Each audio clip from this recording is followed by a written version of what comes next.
How's everybody going this weekend? We just got back from our local fair. It was kind of disappointing this year. Not a lot going on, unfortunately. It was kind of sad. Um, it's our frog jump fair. If anybody, they say it's, people around the world have heard about it. If you've read any Mark Twain, you might have heard about it. It's Calaveras frog jump, and yes, they jump frogs for entertainment during the gold mining prospectors and stuff. So it was kind of disappointing. But my wife got some cool garden art while we were there. We met this really nice lady who makes it and everything. And man, I'll do a short so everyone can see it. But anyways, I had a question from Jolly Peanut, and if you're not subscribed, don't know who he is, go to his channel. It's Jolly Peanut, and check him out. But he was asking what sword I would use for heavy cutting, and the one sword I used a lot for heavy cutting is my Unipakai from Hanban. It's gone through bamboo and everything else. But then he had another question that kind of went with that one, and I commented that one's kind of a hard one to answer, and I'd do a video on it. And that is, what sword would I grab if I actually had it right then and there, had to go into battle? So that's kind of not really a cut and dry answer, because depending on your blade material, the geometry of the blade, what are you going to use? How thick is the blade? How much niku is in the blade, depending on the scenario of the battle you're going to be in. And niku is the Japanese word for meat. So there's a lot that kind of goes into it. Oh, by the way, that flickering you're seeing, we have dimmer lights, and I have one going out. So hopefully I don't have a damn seizure or something while I'm making this video. So yeah, I have to change that. It's annoying. But anyways, enough sidetracking. Type of blade that I would use if I had to use it in a battle would either be a shobu or a shinogi. There'd be no question about that. Because you wouldn't want to use like an Unipakai. And my Swords of Noshar is a nice one. Nice example of a sword to use. Since it's really thinned out on the backside here in the cutting range, that's really a weak point. So if you have a sword that has niku in it, it'll just devastate it. It'll bend it if you hit it just right. So it's not really an ideal sword to take into battle. Now, our Swords of Noshar, this one, and my wife's, if you watch, has a nice distal taper at the end here. Now, that's not necessarily a bad thing, okay? Because it makes this sword very, very nimble in the hands. It's really light too in the hands. I would say it's got to be, I've never weighed it, but it's got to be under 2 pounds. It's got to be. So that makes it very nimble, very fast. This does have niku. The swords we order from Swords of Noshar, we request that they put it in the blade. So that's one thing if you're having a sword custom made. Excuse me, Harley. That you have to take in consideration. Do you want niku put in the blade depending on what you're going to be doing with it or not? Because having niku added to your blade does affect the cutting performance. It's great for bamboo, though, because your blade is going to be it's going to be really stout. It's not going to take a bend as easily. And basically know what the blade geometry looks like on a Shinogi Zakuri is, if you've seen an apple seed, which everybody has, that's exactly what the blade looks like if you were to look at it straight on. If you were to cut this and look at it straight on, it is shaped like an apple seed. So this would be if you had, let's say it's like a skirmish in your town, in your city. It's not a heavy battle. Something like this would be ideal to use, even though it tapers out here really thin, because it's very nimble, it's very light, you could draw it fast, you're not going to get tired using it, and it's got added structure to the blade. This is, even though that this is a 1060 blade, which 1060 isn't a bad metal. It's a good all-around metal, general metal, especially if you're just learning. I've cut mats with 1060, no problem. You can cut water bottles with it. Really heavy cutting, no, I wouldn't use 1060. That's more for T10, 1095, in that range. But other than that, it'll cut all day, no problem. My last samurai sword, I got lucky when my wife got it for me as a gift. It's a 1060. They don't make it in 1060 no more. And I've cut water bottles, I've cut mats with it. I've even cut mats with it with 1/4-inch bamboo inside. I've soaked that overnight. Hasn't rolled the edge, hasn't chipped the edge. So 1060, it'll take a beating. So you just gotta know its limitations. But yeah, definitely, I would use this in like a light skirmish. Not a big deal. Now,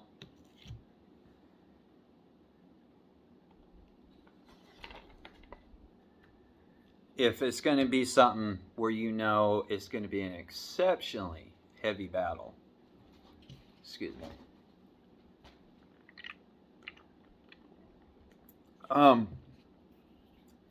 still, it would be a shinogi, zakuri, or a shobu.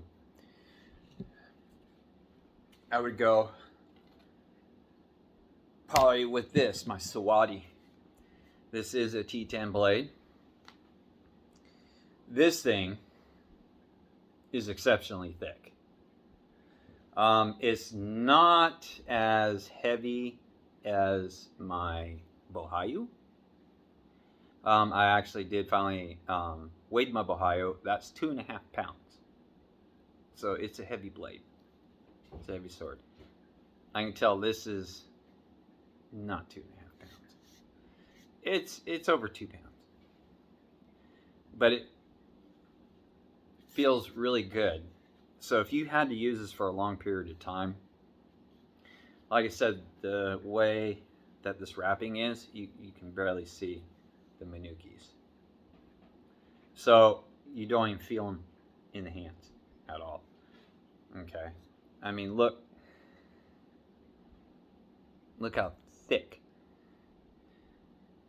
that blade is. And there's no bohi. So there's even more structure to it. Whereas, like the Swords of Northshire does have a bohi. And that does make a difference. It's not that the bohi makes the blade weak. It's just the one without a bohi is going to be even more stronger. Now, this is not a thin blade at all.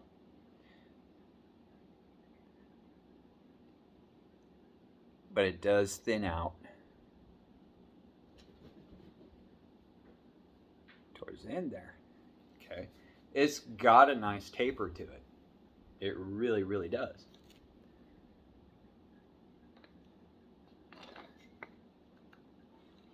But like I said, if you're going to be in a heavy skirmish, we're going to be wielding something like this, like a sword, for a long period of time. Yeah, it's a little bit heavier, but it's going to be able to take that beating.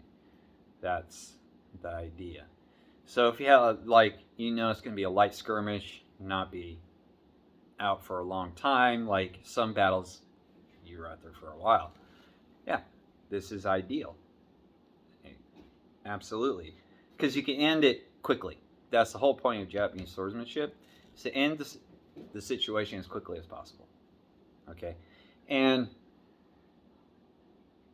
you're not aiming to cut the other opponent's limbs off. That isn't the goal. When they had the feudal wars of Japan, there was no way you were cutting someone's limb off because they wore armor. This is not getting through armor. There's no sword. I don't care what you have. This is penetrating armor. Okay? You're just not doing it. Now it's a wide blade. Wider than the other one. So if you had to get this in tight areas, it's not going to work. You know, if it's really small area that you wanted to get into and stab. Whereas this one will, because it tapers off like it does. And just because your sword tapers off like that on this one means it's not going to be a good blade. No. If you watch Matthew Jensen, he did a review of a Swords of Noshire. It had the same Shinogi Zukuri profile where it tapers like this one at the end at a 1095. He had a hell of a time breaking it. And it's probably because they put Niku in it. The more Niku you put in a blade, the more it's going to be a little bit stronger, because that Niku, like I said, it looks like an apple seed. It absorbs that shock. So when you hit it on the side, it doesn't take a bend. Whereas, like I said, Unubakai, no. You hit that hard enough, it's going to take a bend. And anybody, if you're going to be getting into a skirmish, anybody who practices Japanese swordsmanship would know when you pulled out your blade, if you had an Unubakai, automatically, and you had something like this, or even the Swords of Noshire, and let's say they're the same metal, let's say they're all T10, you're going to be able to smack that Unubakai, if you do it just right, and put a bend in it. Well, if your sword gets a bend in it, you might as well just write your last will and testament, because you're done. You have no weapon. Alright? You can't fight with a bent sword. There's just no way. Iharis, I wouldn't take into a battle, because they taper so much. There's no... Zukuri means ridgeline. There's no ridgeline to it. So basically, if you ever use a splitting maul, where it's just basically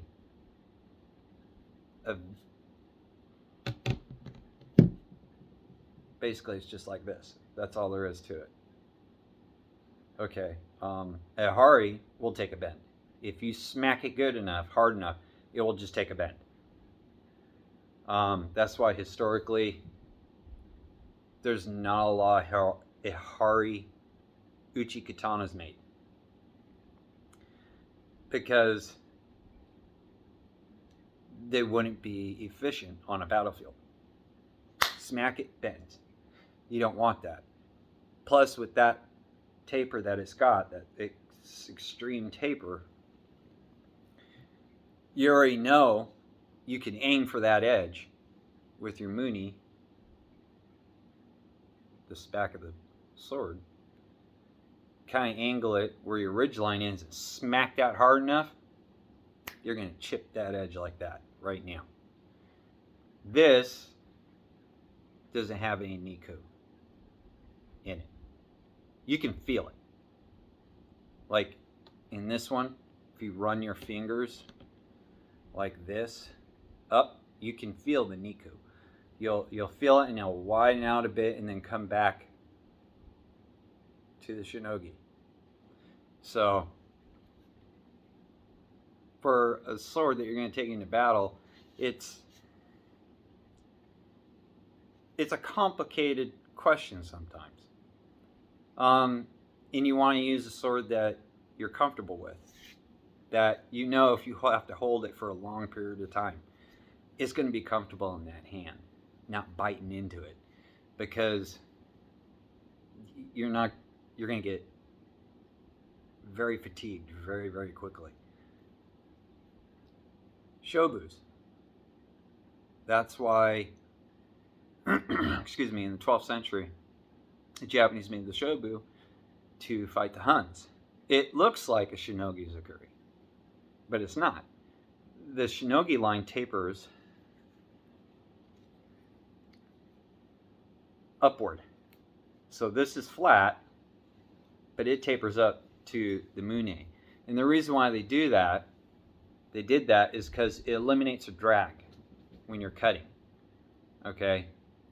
Because this ridge line creates a drag in a shinogi. When you have a bohi put in, it creates even more of a drag, because whether you're cutting bamboo, water bottles, tatami mats, whatever it is, those fibers from what you're cutting move in, or they start moving across this ridge line or go inside that bohi, the groove, and slows the blade as it's leaving. So that's why on a shobu they tapered it up towards the spine to eliminate that drag. So they're very prolific cutters, not as prolific as an unibukai. Kittens are fighting. Actually, they're playing. Stop biting your sister. She doesn't like it. You can hear that. Sorry. Anyways, you guys made me lose my train of thought. Thank you. That's why it's not as prolific as an unibukai. Unibukai, because it's thinned out right here, makes it a very prolific cutter because there's no drag. Okay. The hari, very prolific cutter. There's no ridge line, so no drag. When you have a drag, it slows your blade down. But there's a price to pay. When you don't have no drag, you do lose some integrity in your blade. So that's why you always see the shinogi. That's why the shinogi, when you go to Swords of Noshar, Jeiku, Hanbon, heck, Citadel, you'll always find a shinogi zukuri. And the reason being is, and why they still make them to this day, is they're a very robust sword. This sword profile, the geometry of it, is extremely robust, very reliable. That's why they've been producing it for so long. The tachi, during the 12th century, like I was saying, when they invented the shobu, the tachis were shobu zukuri blades. They're either shobu zukuri blades or a shinogi, because they're robust. They can take a beating and not worry about it taking a bend. Did some take bends? Did some break? Absolutely. Doesn't mean it won't break. Doesn't mean it won't bend. But it's going to take a lot more. So, hopefully, Jolly Peanut, I kind of answered your question, but with a little bit more insight. So, if I had to take one, it'd be depending on, really, the situation of what was going on. If it's just a light skirmish, it'd be this shinogi zukuri, or my shobu from Hanbon, which is actually a really good blade too.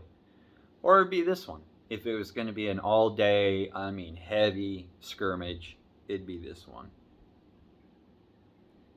Either this one or my bohayu. So,